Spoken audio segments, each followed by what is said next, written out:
भगवत गीता का प्रथम अध्याय का मैंने स्वामी रंगनाथानंद की अंग्रेजी किताब से थोड़ा सा अनुवाद और उसके विशेष टिप्स लिए हैं। उनका मैं आपको पढ़कर सुनाती हूँ। इसमें टिप्स हैं, उसका पूरा का पूरा ट्रांसलेशन ना करके मैंने जो ज़रूरी बातें थीं उनको थोड़ा सा लिखा है। तो सुनिए। प्रथम अध्याय को हम लोग कहते हैं अर्जुन का विषाद योग। भगवत गीता के प्रथम अध्याय का अध्ययन आरंभ करते हैं। एक श्री कृष्ण है, एक कुंती पुत्र अर्जुन है जिनसे युद्ध करने को आदेश दिया गया है। तीसरा चरित्र संजय है जो मंत्री है कौरवों के अंधे राजा धृतराष्ट्र का। भगवान व्यास ने उसे वरदान दिया है कि तुम राजा के साथ महल में बैठे हुए भी सब सुन व देख सकते हो जो युद्ध में हो रहा है। धृतराष्ट्र का प्रथम प्रश्न, संजय बतलाओ, कुरुक्षेत्र में एकत्रित मेरे लोग व पांडव क्या कर रहे हैं? संजय, धर्म क्षेत्र में लड़ने को क्यों और कौन लोग एकत्रित हुए हैं? कुरुक्षेत्र दिल्ली शहर से 105 मील दूर है। अभी भी बहुत धार्मिक स्थान है। समय समय पर विभिन्न पर्व मनाने लोग वहां जाते हैं। राजा दुर्योधन धृतराष्ट्र का बेटा राज्य करता है क्योंकि वो स्वयं अंधे हैं। वो अपने युद्ध गुरु द्रोणाचार्य के पास जाता है जिनका महाभारत में विशेष सम्मान है। दूसरी ओर भीष्म पितामह बहुत सम्मानित पात्र हैं महाभारत में। वो अपनी सेना का वर्णन करता है। सर्वप्रथम आप स्वयं हैं, फिर भीष्म, कर्ण, कृपाचारी, अश्वत्थामा, विकर्ण, जयद्रथ तथा सोमदत्त का पुत्र। कर्ण कुंती का बड़ा बेटा है, पर क्योंकि ये एक रहस्य है जिसे कोई नहीं जानता, अतः उसे पुत्र का स्थान नहीं मिला तो उसने कौरवों से मित्रता कर ली। और भी अनेक वीर हैं, परंतु ये सब परम वीर हैं जो मेरे लिए जान देने के लिए तत्पर हैं। मेरी सेना का नेतृत्व भीष्म कर रहे हैं। यदि उन्हें कुछ भी हुआ तो बहुत हानि होगी, तो इस बात पर ध्यान होना चाहिए कि उनकी पूर्ण रक्षा हो। अब भीष्म पितामह अपना शंख फूंकते हैं दुर्योधन को उत्साहित करने के लिए। भीष्म पितामह ने प्रतिज्ञा ली थी सिंहासन पर न बैठने की, जबकि वो सबसे बड़े पुत्र थे। सत्यवती को प्रसन्न करने के लिए, जो कि मछुआरिन थी, यमुना नदी के किनारे और ऋषि व्यास की माता थी, पर अपना प्राण निभाने के लिए भीष्म कभी भी गद्दी पर नहीं बैठे। इस प्रकार भीष्म इच्छा शक्ति में दृढ़, अटूट साहस और अति ज्ञानी है। महाभारत के अंत में वो तीर कमान की शैया पर अपनी इच्छा अनुसार घायल अवस्था में पड़े होते हैं। वो बहुत समय तक उस शैया पर हैं क्योंकि जब तक सूर्य दक्षिणायन नहीं होगा, अर्थात भूमध्य रेखा पर नहीं आएगा, उनकी मृत्यु नहीं होगी। तो जैसे ही भीष्म का शंखनाद हुआ, अन्य वाद्य बजने लगे उत्साहपूर्ण वातावरण करने के लिए। तब माधव, श्री कृष्ण तथा पांडव अर्जुन को आगे करके अपने अद्भुत रथ पर सवार हुए जिसके श्वेत घोड़े हैं, और उन्होंने अपना शंख फूंका। श्री कृष्ण ने पंचजन्य नामक शंख बजाया। अर्जुन ने देवदत्त वक्रोद्रा शंख फूंका। भीष्म ने अपना बड़ा शंख पौंड्रा फूंका। राजा युधिष्ठिर ने, कुंती के पुत्र ने अनंत विजय फूंका। नकुल और सहदेव ने सुघोष तथा मणिपुष्पक शंखनाद किया। उधर ध्रुपद द्रौपदी पुत्र तथा समुद्रा के पुत्र ने शंखनाद किया। ये भयंकर उद्घोष स्वर्गलोक और पृथ्वीलोक में गूंज गया। पांडवों का झंडा फहराया जिस पर श्री हनुमान विराजमान थे और अर्जुन उसे थामे थे। तब उन्होंने श्री कृष्ण से ये शब्द कहे, हे अच्युत, मेरा रथ इस स्थान पर लाइए जिससे मैं देख सकूं मुझे किससे युद्ध करना है। श्री कृष्ण ने रथ ऐसे स्थान पर लाकर खड़ा किया जहां सब कौरवों को वीर अर्जुन भली भांति देख सके। तब अर्जुन ने देखा उसके स्वयं के संबंधी बड़े बुजुर्ग, बाबा, दादा, ससुर, चाचा, ताऊ, भाई, चचेरे, उनके बेटे, पौत्र सब एकत्रित थे। तब कुंती पुत्र अर्जुन अत्यंत दुखित होकर अत्यंत दया से भर गया।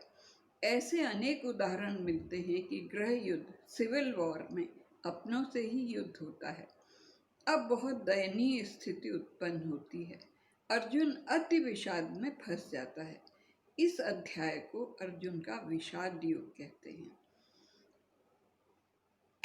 विषाद यानी कि गहरा दुख। योग में विषाद का भी महत्व है, क्योंकि वो अंदर से आता है और किसी का परामर्श खोजने लगता है, कुछ जीवन के गंभीर तत्वों को खोजने लगता है। हे कृष्ण, ये सब मेरे अपने हैं, मेरे हाथ इन पर उठने को तैयार नहीं, मेरा मुख बंध गया है, मेरा सारा शरीर कांप रहा है, मेरे शरीर के बाल खड़े हो गए हैं, गांडीव धनुष मेरे हाथ से फिसला जा रहा है, मेरी त्वचा, शरीर सब जल रहा है। अर्जुन की नस नाड़ियां ढीली पड़ गई हैं। वो कठिन परिस्थितियों में जूझ रहा है।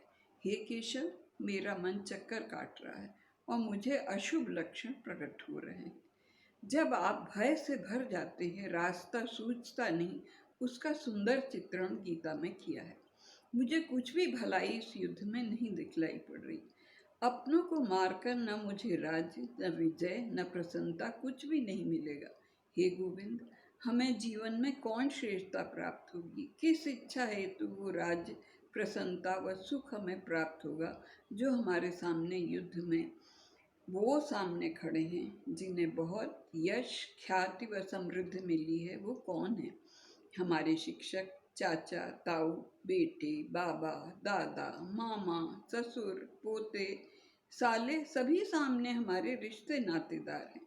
इस तरह अर्जुन अति कठिनाई में फंसा हुआ है। आगे हमें बतलाया गया है कि गहरे संकट में अर्जुन पहुंच गया है उस समय। हे माधव, यद्यपि वो मुझे मारना चाहते थे, परंतु मैं उन्हें मारना नहीं चाहता। चाहे मुझे 3 लोगों का राज्य भी मिल जाए, तब भी नहीं मारना चाहता। अर्जुन विश्वस्त सोच के साथ अब युद्ध में से अपने आप को हटाना चाहता है, क्योंकि ये भाव उसे मथे डाल रहे हैं। हे कृष्ण, धृतराष्ट्र के इन पुत्रों को मारकर हमें क्या प्राप्त होगा? केवल हम पाप के भागी होंगे। ये स्वयं पापी हैं, क्योंकि इन्होंने बहुत बुरे कर्म किए हैं। उन्होंने एक समय सब पांडवों को जला डालना चाहा था। इतना सब होते हुए भी मैं इस युद्ध में कोई आनंद नहीं प्राप्त कर सकता। जब हम अपनों को मारने के योग्य ही नहीं हैं, तब उन्हें मारकर आनंद कैसे प्राप्त कर सकते हैं? यद्यपि जो कौरव मेरे सामने एकत्र हैं, वो इस सत्य को नहीं जानते, केवल लालसा उन पर सवार है। अपने मित्र के प्रति शत्रुता पाप है। हे जनार्दन, हम लोगों को इस पाप से दूर रहना चाहिए, जिससे परिवारों का नाश हो जाए, समाज नष्ट हो जाए। ये युद्ध समाज का पतन करेगा, परिवार तोड़ देगा, अनेक विधवाओं, अनेक अनाथों को जन्म देगा। ये सब बुराइयां केवल इस युद्ध से उत्पन्न होंगी। ये कौरव इन बुरे फलों को नहीं समझ रहे, पर हम तो समझ रहे हैं। जब हम समझ रहे हैं, हम आगे इस प्रसंग में क्यों बढ़े चले जा रहे हैं? परिवार के पतन से यादगारें, धार्मिक कृत्य समाप्त हो जाते हैं। जो संस्कृति पारिवारिक होती है, समाप्त हो जाती है। सामाजिक मूल्य का पतन हो जाने से सारा परिवार भावनाओं से परे चला जाता है। बुराइयां युद्ध से उत्पन्न होती हैं, हम आज इसे समझ सकते हैं। विचारों के विरोध से कितने तनाव उत्पन्न होते हैं। अर्जुन विभिन्न तर्क दिए जा रहा है जिससे युद्ध से भाग सके। वो फिर कहता है, जब भी बड़े युद्ध हुए हैं, कितनी विधवाएं, अनाथ हो जाते हैं। जब पारिवारिक मूल्य समाप्त हो जाते हैं, तो घर की स्त्रियां दुष्चरित्र हो जाती हैं, और जब स्त्रियों का किसी भी प्रकार बुरा होता है, तो पूरा समाज विडंबनाओं से भर उठता है। सामाजिक पतन परिवारों के विनाश का कारण होता है। उनके पूर्वजों को पिंडदान व जलदान कुछ नहीं प्राप्त होता। हर प्रकार के समाज में अपने पूर्वजों को श्रद्धांजलि देने को की अलग अलग परंपराएं होती हैं। वो दे पाना कठिन हो जाता है और असंतोष फैल जाता है।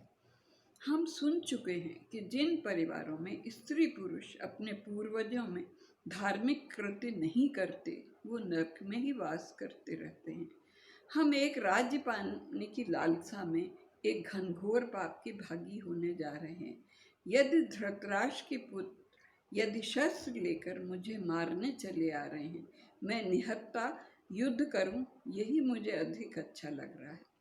अर्जुन अंतिम बार अपना निर्णय सुनाता है कि मैं अहिंसा चाहता हूँ। अत्यंत गंभीर परिस्थिति उत्पन्न हो जाती है जब वो युद्ध के मध्य अति विषाद में फंसकर ये निर्णय सुनाता है, जबकि युद्ध के लिए उसने अपने को तैयार किया था और युद्ध आरंभ होने जा रहा है। तब वो अपने को असमर्थ पा रहा है। तब कृष्ण क्या कहते हैं वो हमें गीता के 2वें अध्याय में मिलता है। संजय दृश्य का वर्णन करता है कि अर्जुन अपना तीर कमान सब नीचे रखकर अपने रथ के आसन पर लुढ़क जाता है। अति विषाद से वो घिर गया है और अपने को बिल्कुल घिर कर वो नीचे लुढ़क जाता है।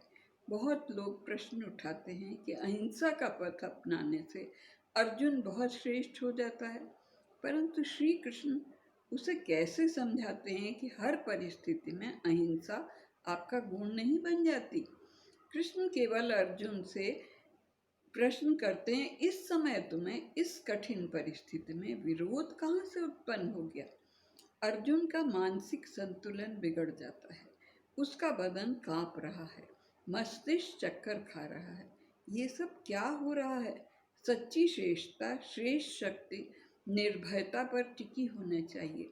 कृष्ण पूर्ण रूपेण सहृदय हो जाते हैं, पर उसके तर्कों से सहमत नहीं होते।